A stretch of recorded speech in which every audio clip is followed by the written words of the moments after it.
Assalamualaikum warahmatullahi wabarakatuh. Saya Agustina Putri Maharani dari kelas 10 OTKP 3. Di sini saya ingin membacakan pengertian tentang organisasi kantor. Secara etimologi, istilah organisasi berasal dari bahasa Yunani, yaitu organon atau dalam bahasa Latin organum, yang berarti alat, bagian, anggota, atau badan. Sementara itu, secara definisi, organisasi adalah kesatuan susunan yang terdiri atas bagian-bagian orang dalam perkumpulan untuk mencapai tujuan tertentu. Kelompok kerjasama antara orang-orang yang diadakan untuk mencapai tujuan bersama. Kamus Administrasi. Dalam Kamus Administrasi dinyatakan bahwa organisasi adalah suatu usaha kerjasama dari sekelompok orang untuk mencapai tujuan tertentu. Melalui definisi-definisi tersebut, dapat diambil kesimpulan bahwa organisasi memiliki ciri-ciri diantaranya: 1. Terdiri atas sekelompok orang, yakni 2 orang atau lebih. 2.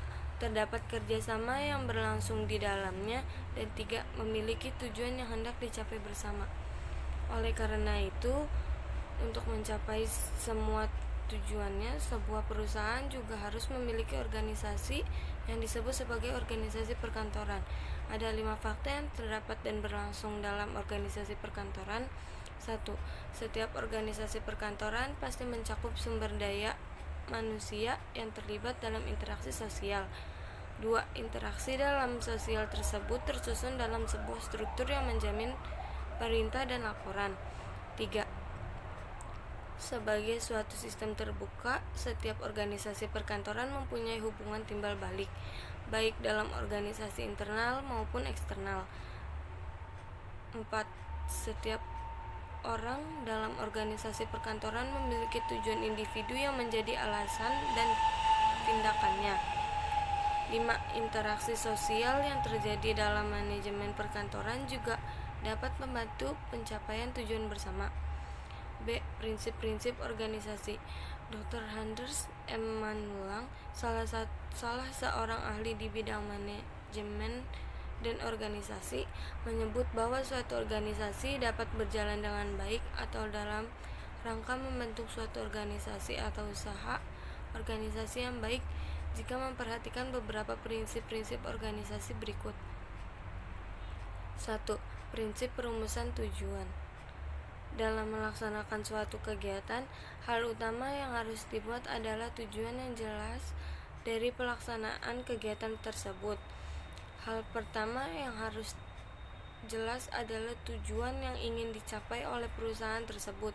Bagi sebuah perusahaan, tujuan tersebut ada beberapa peran sebagai berikut. A. Pedoman arah organisasi itu akan dibawa. B. Landasan organisasi. C. Menentukan jenis kegiatan yang akan dilakukan. D. Menentukan program, prosedur, koordinasi, integrasi, simplikasi, sinkronisasi, dan mekanisasi. 2. Prinsip pembagian kerja. Di dalam sebuah organisasi, pembagian kerja atau tugas adalah keharusan mutlak.